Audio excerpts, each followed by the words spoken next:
बातमी भिवंडीतून भिवंडीत आचारसंहिता भंगाचा गुन्हा दाखल करण्यात आलेला आहे। माजी महापौर विलास पाटलांविरोधात गुन्हा दाखल झालाय। म्हाडा कॉलनीत रस्ता बनवत असल्याचा आरोप करण्यात आला। भिवंडी पोलिसांमध्ये 4 जणांविरोधात गुन्ह्याची नोंद करण्यात आलेली आहे। माजी महापौर विलास पाटील यांच्या विरोधात गुन्ह्याची नोंद। म्हाडा कॉलनीत रस्ता बनवत असल्याचा आरोप करण्यात येतोय आणि त्याच अंतर्गत हा गुन्हा नोंदवण्यात आलेला आहे। चौघांच्या विरोधात या गुन्ह्याची नोंद झालेली आहे। भिवंडीत आचारसंहितेचा त्यामुळे भिवंडी पोलिसात 4 जणांविरोधात गुन्ह्याची नोंद झालेली आहे। माजी महापौर यांच्यासह इतर तिघांवर गुन्ह्याची नोंद ही करण्यात आलेली आहे।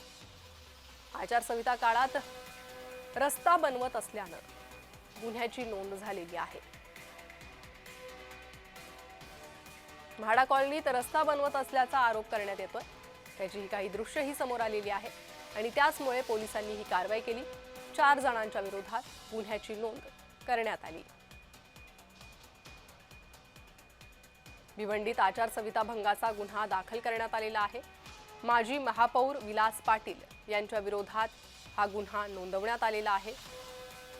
आचारसंहिता सुरू असताना अशा प्रकारची कोणतीही काम करण्याला मनाई असते, मात्र तरीही म्हाडा कॉलनीत रस्ता बनवत असल्याने ही कारवाई करण्यात आलेली आहे। भिवंडी पोलिसात 4 विरोधात गुन्ह्याची नोंद करण्यात आलेली आहे।